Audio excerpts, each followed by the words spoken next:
여러분, 서울 강서구 병 출신 한정혜 국회의원입니다. 2013년 2월 25일 국민통합을 이루고 국민행복시대를 열겠다고 출범한 박근혜 정부. 4년이 되어가는 지금 몇 가지 객관적 지표와 자료를 통해서 정부 신뢰를 바탕으로 한 국민통합과 국민행복이 어느 정도 이루어졌는지 알아보고자 합니다.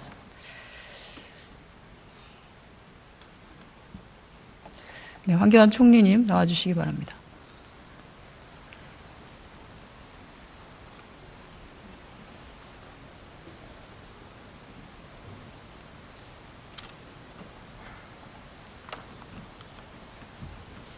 고생 많으십니다. 대한민국 정부에 대한 국민의 신뢰는 OECD 최하위 수준입니다. 특히 청년들의 정부에 대한 신뢰는 거의 바닥 수준입니다. 신뢰라고 할 수 있는 것이 없습니다. 며칠 전에 나온 고려대 정부학연구소하고 한국리서치가 조사한 일반 국민과 정책 전문가들이 매긴 대정부 신뢰도도 5점 만점에 1.79점으로 최악의 상태입니다. 왜 이렇게 신뢰받지 못하고 불신이 깊어질까요? 몇 가지를 한번 좀 알아봤습니다. 세월호 참사 과정에서 우리는 정부의 무능을 목도했습니다. 그리고 이어진 가습기 살균제 피해자에 대해서 정부의 모르쇠, 국민의 분노 게이지를 사실은 더 불러일으켰습니다. 유엔 인권위원회는 올해 9월에 치명적인 가습기 살균제의 피해자들에 대한 정부의 지원을 확대하라고 권고한 바 있습니다. 그런데 가습기 피해 구제법에 대한 기획재정부의 입장을 봐주십시오. 재정당국은 가습기 살균제 법 만드는 거 반대합니다. 그래서 환경부 보고도 해당 상임위에서 반대하라고 합니다. 만약에 법안이 통과된다면 기재부는 법사위에서 막겠다고 합니다. 그리고 기재위에서도 관련한 국가재정법을 통과되지 못하게 할 거라는 겁니다. 기금의 설치가 아닌 비슷한 개정인 구제 개정을 만들더라도 국가재정 투입에는 반대하겠다는 게 기획재정부의 재정당국의 입장입니다. 왜 기획재정부는 우리나라 재정당국은 가습기 살균제 피해자에 대해서 이런 입장을 갖고 있을까요? 말씀을 드릴까요? 그 부분에 관해서는 기재부가 잘 알겠습니다만은 제가 알고 있는 바로는 이 가습기 사태는 가해 기업이 있는 그런 사태입니다. 누가 이것을 가해했는가, 누가 피해를 일으켰는가에 관한 명백한 가해자가 있기 때문에 이 부분에 관해서는 원인을 제공한 그런 가해자가 책임을 지는 것이 기본적으로 맞고 정부의 입장에서는 그것에 보충해서 필요한 부분들을 또 보완해서 가습기 피해자들의 어려움을 해소해 나가도록 그렇게 같이 지원하는 것이 방향이다. 저는 그렇게 알고 있습니다. 그 말씀도 일정 부분 맞습니다. 그러나 이미 해당 기업이 폐업을 한 것도 있습니다. 한 군데가 있는데 그 부분에 대해서는 별도로 대책을 세우고 있는 것으로 알고 있습니다. 앞으로 폐업을 하게 되면 또 어떻게 하실 겁니까? 저는 가습기 살균제 피해자들에서 국가 재정 투입이 불가하다면 국민이 왜 내가 세금을 내야 되지라는 의구심을 가질 수밖에 없습니다. 지금까지 재정당국은 재난이 났을 때도 화재가 났을 때도 고용 불안 사태가 일어났을 때도 어떠한 방식이든지 재정을 투입했었습니다. 그런데 왜 이런 참사가 났는데도 재정 투입에 대해서 이렇게 극구 반대하는 걸까요? 총리께서는 이 가습기 살균제 피해자들이 대한민국 국민인 것을 알아주시고 재정당국이 좀 더 적극적으로 이 부분에 대해서 검토할 수 있도록 얘기해 주시기 바랍니다. 네, 검토를 해보도록 하겠습니다. 기본적인 방향은 제가 그렇게 알고 있습니다. 그러니까 교통사고가 나서 사람이 사망이 생겼다 그러면 그래서 가해자가 책임을 져야 되는 것이고 이 부분도 그렇기 때문에 기본적으로는 또 가해 기업들이 있으니까 아마 제가 알기로는 한 군데는 폐업이 된 것으로 알고 있는데 그 부분에 대해서는 별도로 대책을 세우고 있는 것으로 알고 있습니다. 그렇지만 가해자가 책임을 지는 기본 원칙에 입각하면서도 또 피해자분들의 고통이 크기 때문에 정부가 지원할 수 있는 방안들을 좀 더 광범위하게 검토해 보도록 그렇게 그러나 기본적으로 정부가 하겠습니다. 국가재정 투입에 반대를 먼저 하고 나선다라고 하면 그것은 일이 이루어질 수 없는 것이죠. 어떤 방식이든지 나중에라도 예산을 줄이겠다라고 하는 얘기밖에 되지 않습니다. 이거는 재정당국이 이 사안을 보는 인식을 보여주는 것입니다. 적극적으로 검토해 주시기 바랍니다. 기본 틀에 대해서 제가 말씀을 드렸고 그런 보완 방안에 대해서 관계부처와 협의를 해보겠습니다. 올해 안에 가습기 살균제 피해 구제법을 통과시키고자 합니다. 더 이상 이분들을 가슴 아프게 해서는 안 됩니다. 다시 한번 부탁드립니다. 자, 최저임금은 어디서 결정합니까? 지금 잘못 들었습니다. 최저임금을. 최저임금. 네. 최저임금위원회가 있습니다. 거기서 결정하는 것으로 알고 있습니다. 네, 저희도 그렇게 알고 있었습니다. 그런데 박근혜 정부에서의 최저임금은 최저임금위원회가 아니라 김기춘 비서실장이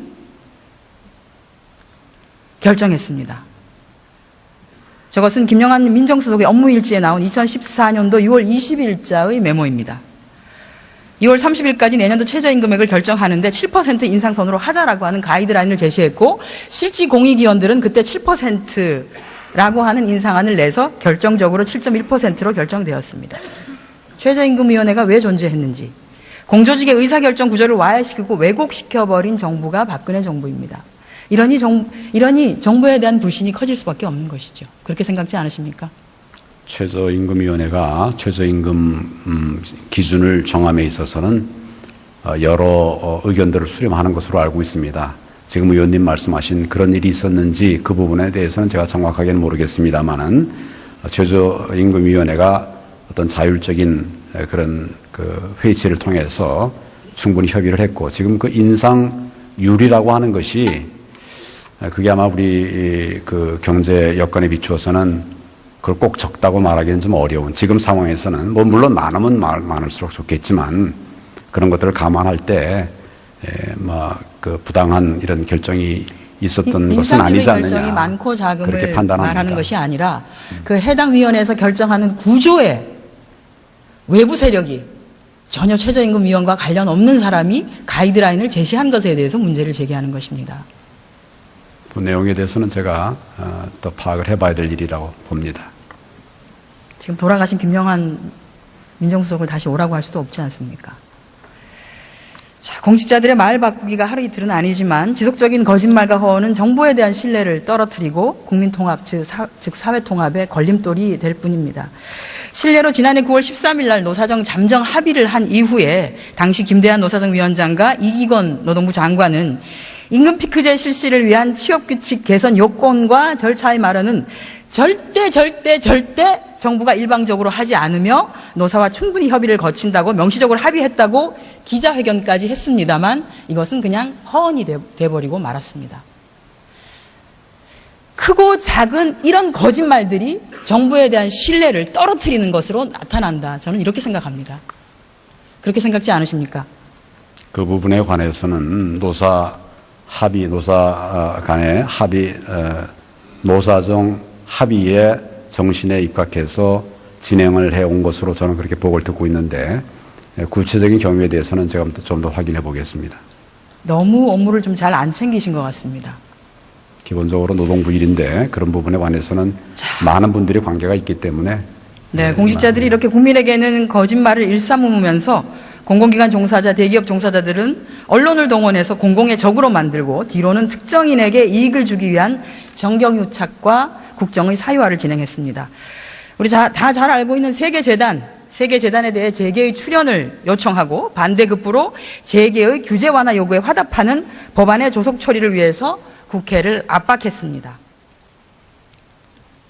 입금이 완료되고 난 뒤에 대통령은 예산안 시정연설에서 5대 노동개혁법 처리를 요구합니다. 올해 1월 13일에는 K스포츠재단 입금 완료한 다음 날은 역시 마찬가지로 노동개혁법 처리를 또 요구했습니다. 그리고 1월 18일에는 입법 촉구 서명운동회까지 참여를 했습니다. 왜 이렇게 절대 일방적으로 진행하지 않겠다고 약속한 쉬운 해고와 취업규칙 불이익 변경 요건 완화라는 두 개의 지침조차도 올해 1월 22일 득달같이 시달을 했습니다. 왜 이렇게 해야만 했을까요? 기본적으로 정부의 노동개혁의 방향은 이중구조를 개선하고 일자리를 많이 창출해 나가는 것이 목표입니다. 그런 측면에서 검토가 있었지 않았겠나 생각합니다마는 상세한 내용은 좀 더 확인해서 말씀을 드리겠습니다. 아닙니다. 재계가 박근혜 정부에 요청한 노동 관련 규제의 완화와 관련된 항목은 총 12개입니다. 그중에 3개는 외국인 근로자 고용과 관련한 것으로 국내 일자리와 관련됐기 때문에 최종적으로 검토를 뒤로 미룬 것이고, 나머지 9건에 대해서는 재계의 요구에 화답을 어떤 방식이든지 했습니다. 문제는 법안은 제출했는데 법안이 국회에서 통과가 되지 않는 겁니다. 그러니 법안이 아닌 지침으로 할 수 있는 것, 그 숙제부터 먼저 한 것이지요. 실제 대통령은 노동법 처리를 촉구하면서 총선서 얼굴을 못 들 것이라고 국회에다 대고 악담을 퍼부은 적도 있습니다. 재계로부터 받은 돈, 그에 대한 화답은 해야 되는 것이죠. 법은 통과가 안 되고 지침이라도 만들어야 되는 것이죠. 그게 박근혜 정부의 실체였습니다. 민낯입니다.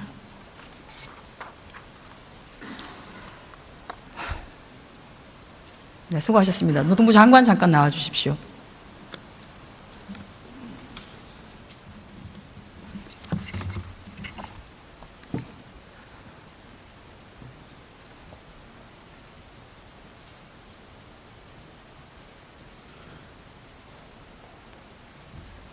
예, 고영노동 장관입니다. 네. 자신이 데리고 있던 인턴을 너무 아끼고 사랑해서 공기업에 불법 취업시킨 의혹에 쌓인 새누리당의 최경환 의원은 경제부총리 재직 당시인 작년 여름 저렇게 얘기했습니다. 호봉제 중심 임금 구조는 성과급 체계로 바꾸고 파견을 통한 대체 근로를 자유롭게 해줘서 기업이 노조의 대항력을 갖추도록 해야 된다는 것입니다. 노동5법이니 노동4법이니 얘기합니다만 사실 재계가 원하는 것은 파견법이죠. 그리고 성과급 체계를 활용한 쉬운 해고. 자, 정부가 어떤 정책을 추진할 때는 최소한 법은 지켜가면서 해야 되겠죠? 어제도 그렇고 오늘도 그렇고 총리께서는 이렇게 답변했습니다. 성과연봉제 관련해서 합법적으로 진행하고 있다. 노사 자율로 진행하고 있다. 그런데 저희가 듣기로는 금융위 노동부를 비롯해서 해당 기관의 산하기관에 이렇게 협박을 하고 있습니다. 2016년 임금 동결하겠다. 2017년 임금도 동결하겠다. 직제도 반영해주지 않겠다. 승인 난 것. 승진도 불가하다. 라고 협박하며 진행하는 것도 이것도 노사 자율입니까? 말씀드릴까요? 네. 네. 임금체계, 지금 의원님이 여러 번 지적하신 임금체계 개편, 그 다음에 우리 근로계약을 둘러싼 불확실성 때문에 청년들의 일자리가 안 늘어나고 현재 일하고 있는 근로자들의 고용 불안도 계속되고 또 격차가 커져서 노사정 간에 98년 이후부터 그걸 고치자라고 9번에 걸쳐서 합의를 또다시 했습니다. 국무위원 필리버스터를 시작하시는 건가요? 아닙니다. 제가 말씀드린 건 이렇게 해당 기관에 대해서 협박을 하면서 성과연봉제를 도입하라고 하는 것이 노사 자율인가? 왜냐하면 총리께서는 노사 자율로 진행하고 있다고 하셨거든요. 기본적으로 저희들이 두 개 지침은 절차를 정한 것이고요. 그 절차 안에서 이런 일이 있습니까? 없습니까? 노사가 성실하게 협의해서 이런 일이 있습니까? 없습니까? 그거는 각각 뭐 그런 일이 있으면 저희들한테 진정도 제기할 걸로 봅니다. 앞으로 이렇게 하실 겁니까? 그러지 아닙니다. 않으실 지금은 겁니까? 노사 모두 노사 자율로 성실하게 하게 할 겁니까? 협의를 겁니까? 해서 말씀하신 대로 법에 의무화되어 있는 임금체계도 바꾸고 해야 된다. 그런 말씀입니다. 당사자가 뭔 노력을 해서 고쳐 나가야 된다는 걸 강조드리고 싶습니다. 합법과 노사 자율이 통하게끔 하실 겁니까? 예, 그러나 해야 됩니다. 법으로 하도록 되기 때문에 임금체계를 어느 고쳐 나가야 법에 됩니다. 그렇게 하도록 되어 있습니까? 고령자 고용촉진법에 임금체계를 바꿔야 한다. 이렇게 의원님 더 잘하시지 않습니까? 제가 한마디만 말씀드리겠습니다. 네. 가셔서 2014년 4월 30일 법사위 회의록을 찾아보시기 바랍니다. 거기에 대해서 임금체계 개편이 어떤 내용으로 법사위 의원들이 정리를 하셨는지를 한번 읽어보시고 오셔서 답변해 주시면 좋겠습니다. 자, 들어가 주십시오. 네.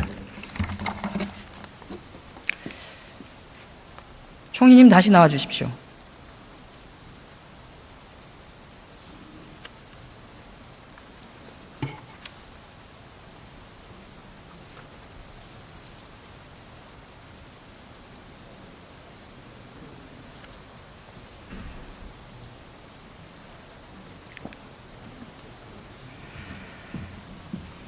어제도 그렇고 오늘도 그렇고 총리께서는 성과연봉제 실시로 임금이 줄어드는 경우가 있을 것, 즉 다시 말해서 근로조건의 불이익 변경이 있음을 인정하신 바 있습니다. 성과가 없는 사람들은 줄어들지 않겠습니까? 그렇습니다. 네. 자, 성과가 있는 사람들은 더 받는 근로조건의 불이익 변경. 우리 근로기준법은 바뀌지 않았습니다. 제가 알기로. 근로기준법은 바뀌지 않았기 때문에 근로조건의 불이익 변경이 있을 때는 반드시 근로자 과반의 동의를 받아야 합니다. 판례 다시 한번 띄워주십시오. 저 판례들이 대법원 판례들입니다. 다 무슨 내용이냐면 일부에게 불리하게 되는 경우는 전체가 불이익 변경한 것으로 본다. 불이익 변경 시는 근로자 과반수 동의 분명히 필요하다. 그리고 전가의 보도처럼 사용하고 있는 사회 통념상 합리성이라고 하는 것은 매우 엄격하게 예외적으로 적용되어야 된다. 여긴 해당되지 않습니다. 내려주십시오. 노사 자율로 법을 지켜가면서 할 수 있도록 해주십시오. 지금 사회 통념상 합리성은 대법원에서 인정된 그런 개념입니다만은 지금 그 노사 현장에서 적용이 되고 있는 것입니다. 그런 부분들을 감안해서 지금 노사협의가 이루어지도록 그렇게 방금 보신 판례들이 안내하고 있는 것입니다. 방금 보신 판례들이 사회 통념상에 해당되지 않는다는 판례들입니다. 제가 보여드린 겁니다. 사회 통념상 합리성에 따라서 합리성에 포함되지 않는다는 판례들입니다. 글쎄요. 그것에 따라서 판단을 하라. 그것이 사회 통념상 합리성에 적용되지 않는다는 판례입니다. 불이익 변경인 경우에 총리님. 불이익한 변경이라 하더라도 사회 통념상 합리적이라고 한다면 그 부분은 집행할 수 있는 부분이 있다. 이것이 대법원의 판례로 저는 알고 다시 있습니다. 한번 판례를 찾아보시기 바랍니다. 법조인 출신 아닙니까? 다시 한번 찾아봐 주십시오. 그건 판례 보면 금방 나오는 것입니다. 네, 저 찾았습니다. 그래서 찾은 내용들입니다. 판례. 일관되게 사회 통념상 합리성이라고 하는 것은 아주 극히 예외적으로 적용돼야 하며 지금 진행하고 있는 성과연봉제는 거기에 해당되지 않는다는 것입니다. 제가 알고 있는 것과 내용이 다릅니다. 제가 한번 알아보겠습니다.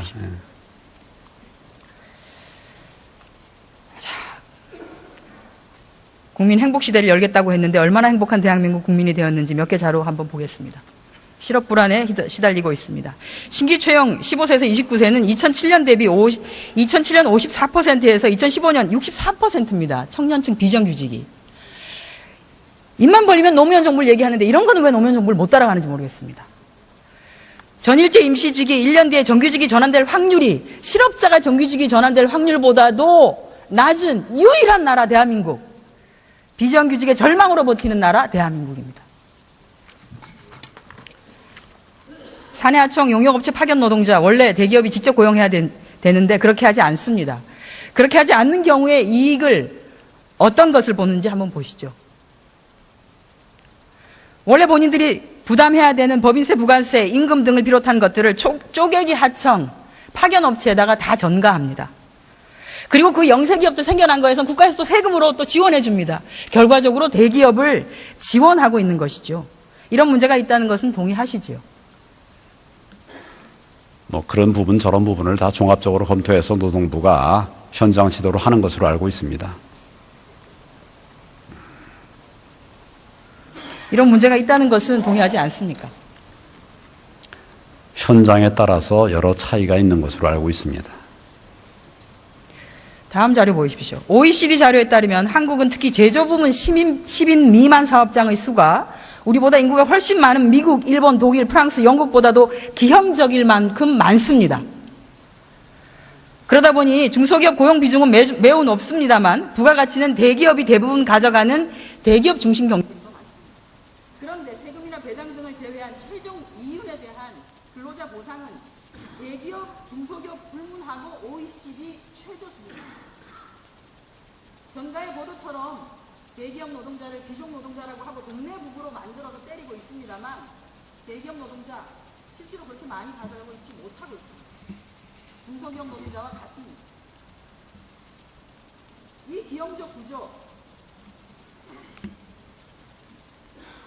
어떻게 바꾸실 수 있을 것 같아요? 어떻게 바꾸실 수 있습니까? 기본적으로 지금 의원님 말씀하시는 통계는 제가 알고 있는, 기억하고 있는 것과는 차이가 많이 있는데 기본적으로 OECD 2016년 자료였습니다. 근로자들 간의 격차를 해소하기 위한 그런 노력을 해야 된다는 그런 점에 있어서는 의원님 말씀에 공감하면서 노력을 해나가겠습니다. 대한민국은 기업과 기업주는 살찌고 노동자는 굶주리고 있습니다. 이렇게 얻은 초과 이익으로 기업주는 비선실세의 자녀에게 말을 사줍니다.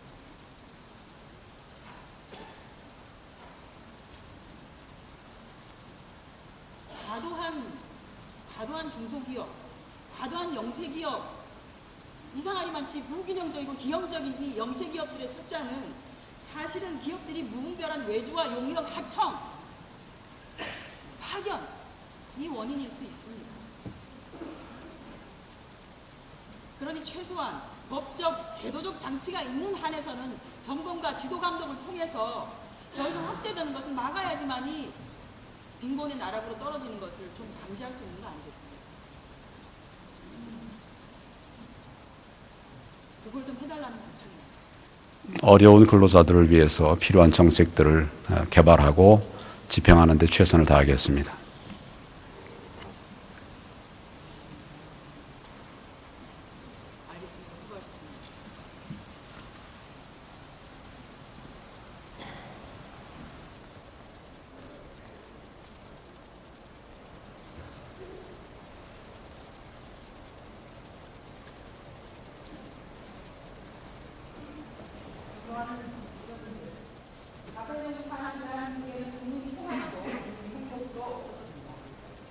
입니다. 신뢰라고 할 수 있는 것이 없습니다. 며칠 전에 나온 고려대 정부학 연구소하고 한국리서치가 조사한 일반 국민과 정책 전문가들이 매긴 대정부 신뢰도도 5점 만점에 1.79점으로 최악의 상태입니다. 왜 이렇게 신뢰받지 못하고 불신이 깊어질까요? 몇 가지를 한번 좀 알아봤습니다. 세월호 참사 과정에서 우리는 정부의 무능을 목도했습니다. 그리고 이어진 가습기 살균제 피해자에 대해서 정부의 모르쇠, 국민의 분노 게이지를 사실은 더 불러일으켰습니다. 유엔 인권위원회는 올해 9월에 치명적인 가습기 살균제의 피해자들에 대한 정부의 지원을 확대하라고 권고한 바 있습니다. 그런데 가습기 피해 구제법에 대한 기획재정부의 입장을 봐주십시오. 재정당국은 가습기 살균제 법 만드는 거 반대합니다. 그래서 환경부 보고도 누가 피해를 일으켰는가에 관한 명백한 가해자가 있기 때문에 이 부분에 관해서는 원인을 제공한 그런 가해자가 책임을 지는 것이 기본적으로 맞고, 정부의 입장에서는 그것에 보충해서 필요한 부분들을 또 보완해서 가습기 피해자들의 어려움을 해소해 나가도록 그렇게 같이 지원하는 것이 방향이다. 저는 그렇게 알고 있습니다. 그 말씀도 일정 부분 맞습니다. 그러나 이미 해당 기업이 폐업을 한 것도 있습니다. 한 군데가 있는데 그 부분에 대해서는 별도로 대책을 앞으로 세우고 있는 폐업을 것으로 하게 되면 알고 또 있습니다. 어떻게 하실 겁니까? 저는 가습기 살균제 피해자들에서 국가 재정 투입이 불가하다면 국민이 왜 내가 세금을 내야 되지라는 의구심을 가질 수밖에. 여러분, 서울 강서구 병 출신 한정혜 국회의원입니다. 2013년 2월 25일 국민 통합을 이루고 국민 행복 시대를 열겠다고 출범한 박근혜 정부. 4년이 되어가는 지금 몇 가지 객관적 지표와 자료를 통해서 정부 신뢰를 바탕으로 한 국민 통합과 국민 행복이 어느 정도 이루어졌는지 알아보고자 합니다.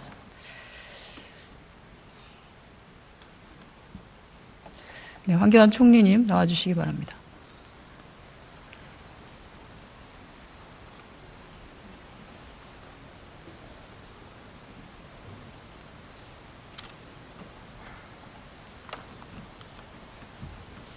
고생 많으십니다. 대한민국 정부에 대한 국민의 신뢰는 OECD 최하위 수준입니다.